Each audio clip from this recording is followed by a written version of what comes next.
ನಮಸ್ಕಾರ. ನಾನು ಕೃಷ್ಣ ಭಟ್ ಯಲ್ಲಾಪುರ.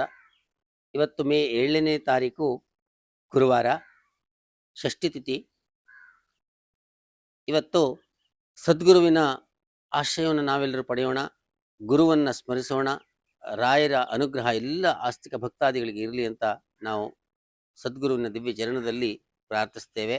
ಮೇಷಾದಿ 12 ರಾಶಿಗಳ ದ್ವಾದಶ ಭವಿಷ್ಯವನ್ನು ಅವಲೋಕನ ಮಾಡುವುದಾದರೆ, ಮೇಷ, ವೃಷಭ, ಮಿಥುನದಲ್ಲಿರ್ತಕ್ಕಂಥ ಗುರು ಸಹೋದರರಿಂದ ಕಿರುಕುಳವನ್ನು ಉಂಟು ಮಾಡ್ತಾನೆ. ಆದರೆ ದ್ವಿತೀಯದಲ್ಲಿರ್ತಕ್ಕಂಥ ಶುಕ್ರ, ಜನ್ಮದಲ್ಲಿರ್ತಕ್ಕಂತಹ ಬುಧ ಮತ್ತು ರವಿಯ ಯುತಿ ಇವರಿಗೆ ವಿಶೇಷವಾಗಿರ್ತಕ್ಕಂತಹ ಸರ್ವ ಸೌಭಾಗ್ಯವನ್ನೇ ನೀಡ್ತಾವೆ. ಕರ್ಕಾಟಕ ರಾಶಿಯವರಿಗೂ ಕೂಡ ವಿಶೇಷವಾಗಿರ್ತಕ್ಕಂಥ ಶುಭ ಫಲ ಇದೆ ಇವತ್ತು. ಆದರೂ ಕೂಡ ಗುರು 12ನೇ ಮನೆಯಲ್ಲಿರುವುದರಿಂದ ಧನ ನಷ್ಟದ ಸೂಚನೆ ಇದೆ.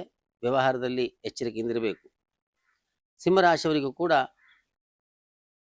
8ನೇ ಮನೆಯಲ್ಲಿರ್ತಕ್ಕಂಥ ಶನಿ ಕುಜ ಯುತಿ ಇವರು ವಿಶೇಷವಾಗಿ ಆರೋಗ್ಯದಲ್ಲಿ, ಪ್ರಯಾಣದಲ್ಲಿ ಎಚ್ಚರಿಕೆ ಇರಬೇಕು. ವ್ಯವಹಾರದಲ್ಲಿ ಕೂಡ ವಿಶೇಷವಾಗಿರ್ತಕ್ಕಂಥ ಎಚ್ಚರಿಕೆ ಇವರಿಗೆ ಬೇಕು. ಶನೀಶ್ವರನನ್ನು ಆರಾಧಿಸಬೇಕು. ಕನ್ಯಾ ರಾಶಿಯವರಿಗೆ ವಿಶೇಷವಾಗಿರ್ತಕ್ಕಂತಹ ಯಾತ್ರಾಯೋಗ ಇದೆ. ತುಲಾ ರಾಶಿಯವರಿಗೂ ಕೂಡ ಇವತ್ತಿನ ದಿನ ಚತುರ್ಥದಲ್ಲಿರ್ತಕ್ಕಂತಹ ಚಂದ್ರ ತಾಯಿಯ ಪ್ರೀತಿಯನ್ನು, ಗೃಹ ಸೌಖ್ಯವನ್ನು ನೀಡುತ್ತಾನೆ. ವೃಶ್ಚಿಕ ರಾಶಿಯವರಿಗೆ ಸಹೋದರರಿಂದ ಕಿರುಕುಳ ಇದೆ.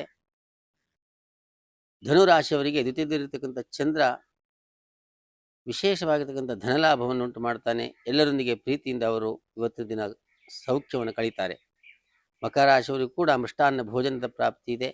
ಕುಂಭರಾಶಿಯವರಿಗೆ ಅನಾರೋಗ್ಯದ ಬಾಧೆ ರಾಹುವಿನಿಂದ ಉಂಟಾಗುತ್ತೆ. ನಾಗಾರಾಧನೆಯನ್ನು ಮಾಡಿಕೊಳ್ಬೇಕು.